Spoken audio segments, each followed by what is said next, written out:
오늘 저는 이택에 중국 내 이식 오용 종식을 위한 국제연대인 이택의 한국 지부 대표로서 이 자리에 참석을 했습니다.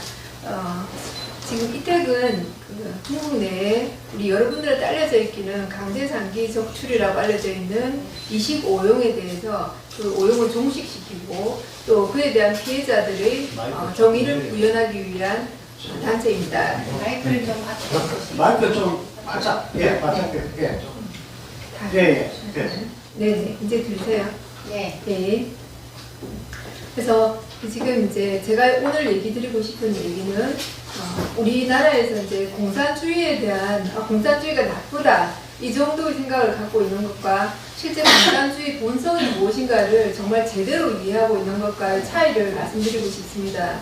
그래서 어떤 것이든지 그것이 얼마나 어떤 정도인가를 알기 위해서는 그 한 행위의 레벨을 봐야 됩니다. 수준을 봐야 되죠.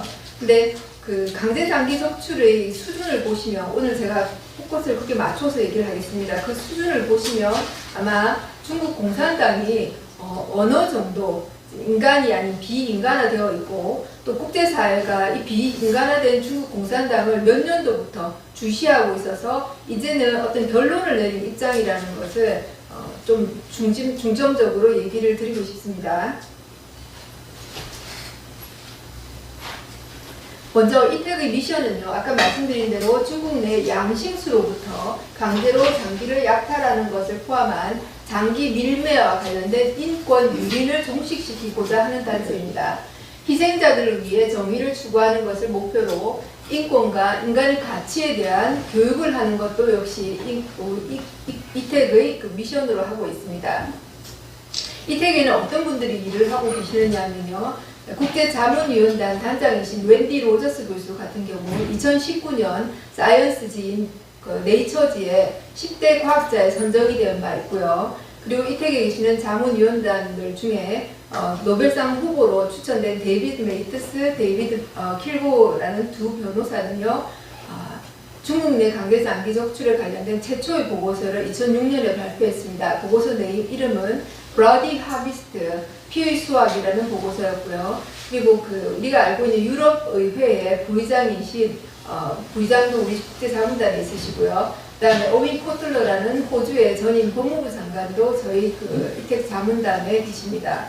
또한 아스타 플란이라는 의료계의 최고 윤리학자가 저희 국제자문단에 있습니다. 이러한 국제적인 아주 세계적인 분들이 왜 이 단체에 들어가 있는가? 지금 이제 의료계부터 시작된 장기 작출에 대한 관심은 의료계에서부터 이제 시작이 되었습니다. 근데 그것이 인간의 생명을 살리는 척하면서 사실은 그게 아니라 다른 사람의 목숨을 담보로 생명을 살리는, 그리고 우리가 이식이라는 것은 정말 사람들이 그 숭고한 마음으로 장기를 기증하고 하는데요. 그러한 영역에 오히려 발을 뻗고 들어가서 국가가 주도하는 장기 이식 산업화 시켜 놓았다는 겁니다. 그 규모가 어느 정도냐면 1년에 10만 명 정도의 규모입니다. 여기서 말하는 양심수라는 것은 공산주의 체제에 반대하고 오히려 반항하고 저항하는 사람을 양심수라고 하지 않습니다. 여기서 말하는 양심수들은요, 평화롭게 그냥 살고 있는 중국의 국민을 뜻합니다. 여러분이 잘 아시는 위구르도 여기에 해당되고요. 그리고 그 사람들이 중국 공산당이 타겟으로 해서 장기를 적출하기 위해서 타겟화시켜서 사교화시키고, 종교가 아닌 집단입니다. 사교화시키고 1999년부터 박해해온 집단인 파룬 수련생이 여기에 속하고요. 또 심지어는 그 취약한 사람들, 주로 이제 크리스찬 중에서 미등록 크리스찬들, 우리 중국 공산당에서 기독교라고 우리는 인정한다고 얘기하지만 실제 3자 교회 외에 인정이 되어 있는 기독교인들은 전 기독교 1억 명 중에서 중국에서는 사실 80%의 기독교인들은 인정이 되어 있지 않습니다. 미등록자입니다. 그래서 이런 사람들도 역시 그 취약 그룹에 속하고요. 티베티안들, 또 우리 탈북민들 아시죠? 탈북민들 역시도 취약 그룹에 속합니다. 특히 탈북민들 같은 경우는 어린이들의 장기는 기증률이 굉장히 약합니다. 그래서 탈북민들은 어린이들이 그 장기 적출에 역시 굉장히 개상이 되는 포커스 그룹이라고 할 수 있습니다. 자, 그러한 희생자들이 즉 양심수라고 얘기하는 사람들이 실제는 전혀 죄수가 아니라는 얘기를 하고 싶었고요. 그리고 이러한 희생자들이 정의라는 것은 우리가 사실 죽음을 앞두고 있는 또 갇혀 있는 사람들은 목소리를 낼 수가 없습니다. 그래서 이 사람들의 정의라는 것은 전 세계인들이 손에 달려 있고 전 세계인들이 목소리에 달려 있습니다. 그리고 아까 말씀드린 대로 그 규모가 10만 명에 이르고요. 1년입니다. 그리고 주도하는 사람은 국가, 즉 정권입니다. 중국 공산당 정권을 얘기합니다. 그래서 이에 대한 모든 것들이 전 세계에 알려지는 데는 2006년부터 시작이 되었습니다. 이제 10년이 넘었지요. 그렇기 때문에 증거도 드러나고 또 오늘 제가 말씀드릴 그 재판도 이루어졌었고 그래서 제재를 가하기 시작하고 있는 게 현재 국제사회 현실입니다. 자, 우리가 지금 자유민주주의 국가의 국민으로 제자리에 앉아 있는데요. 자유민주주의 문명적 가치, 또한 인간의 존엄성, 그리고 우리가 가지고 있는 인권은 하늘로부터 나왔다는 천부의 인권, 이런 것들이 사실은 자유민주주의가 지금까지 그래도 전 세계적으로 역사상 가장 나은 이념이다라고 되었기 때문에 수많은 국가가 자유민주주의를 채택하고 있지 않습니까? 그죠? 근데 이에 반해서 공산주의 본성은 정말 자유민주주의 기본 질서에 어긋나 있습니다. 그러나 우리가 지금까지는 타협하고 살아왔다고 봅니다. 그래서 70년간의 중국 공산당 정권이 유지될 수 있었고 공산주의가 100년간 이 지구상에 존재할 수 있었습니다. 지금은 이에 대해서 우리가 회색지대가 없다라는 것을 전 세계인들이 얘기하고 있는 End CCP라는 캠페인이 일어나고 있고요. Reject CCP라는 캠페인이 일어나고 있습니다. CCP는 Chinese Communist Party의 약자입니다. 자, 그러면 자유민주주의, 우리 그 신념적 또 문명적 가치에 반하는 공산주의 본성을 대변하는 사건을 보여드리겠습니다. 여러분 폴포트 정권 기억을 하실 겁니다. 그리고 캄보디아의 그 사진전을 기억하실 겁니다. 저기에 캄보디아의 폴포트 정권이 사람들을 죽일 때 총알이 모자랐습니다. 아주 유명한 얘기들이죠. 그래서 날카로운 것이라든지 또는 아주 이렇게 샤프한 물건이나 심지어는 식물을 가지고 사람을 살인을 했었습니다. 그 중에서 보완된 기계를 보십시오. 사람이 그 뇌를 뒤에서 구멍을 뚫어가지고 죽이는 기계인데요. 총알값을 아실 수 있었죠. 이 여인이 안고 있는 것은 자신의 아이입니다. 자신의 아이를 살리기 위해서 이렇게 엄마가 움직이면 아이가 죽습니다. 아주 유명한 사진입니다. 이것이 공산주의를 그대로 보여주는 모습입니다. 그리고 지금 TV조선에서 2017년 촬영한 다큐멘터리를 보시면요. 사람을 죽이는 기계입니다. 이를 인공뇌사기입니다. 여기 뇌관이라는 곳에 충격을 심하게 주어서 사람을 뇌사 상태에 만듭니다. 건장한 젊은이 20대 젊은이들을 가지고 실험을 했습니다. 아까 제가 얘기했던 양심수 젊은이들이죠. 유사점이 있습니다. 그들은 인간을 인간으로 생각하지 않습니다. 또한 그 뇌사기가 특허를 받았습니다. 여러분이 왕리진이라는 사람을 아마 들어본 기억이 있을 겁니다. 보시라의 수족이고 또 미국에 망명을 신청한 적이 있었는데 리젝트를 당했습니다. 그리고는 수감됐죠. 그래서 왕리진이라는 사람은 의사도 아니고요. 경찰입니다. 그 사람이 사람 죽이는 기계를 보완해서 특허를 받았고 발명품 상을 받았습니다. 이게 중국 공산당 정권의 본성입니다.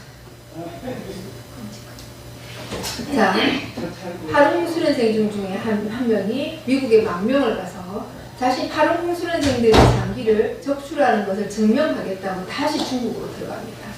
2019년, 2020년 일어났던 일인데요. 들어가서 의사를 만나서 원래 촬영을 합니다. 기공을 연마하는 사람 장기가 좋다는데 제가 그걸 가질 수 있습니까? 물었을 때 의사가 가질 수 있다고 얘기합니다. 에포크 픽에서 이 동영상이 실제로 릴리스가 되었습니다.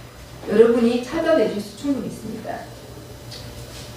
TV조선 2017년 다큐멘터리의 한 장면입니다. 이 사람은 조선족 수간호사입니다. 우리나라에서 수많은 환자를 포섭해서 중국에 있는 병원으로 넘기는 사람입니다. 이 사람 아무도 브로커라고 부르지 않습니다. 이 사람 하는 일은 브로커입니다. 한국에서는 간이식이 8천만 원, 신장이식이 2천만 원입니다. 중국에서는 간이식이 3억, 신장이식이 2억입니다.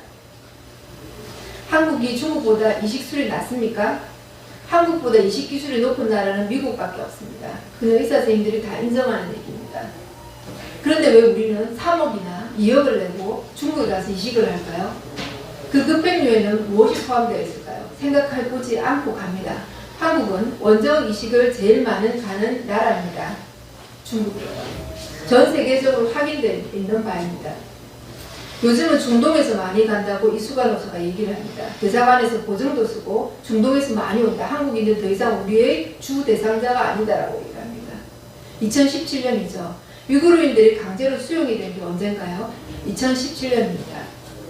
중동인과 중국에 있는 위구르인은 같은 인종이죠. 무엇을 위해서 그들이 수용이 됐을까요?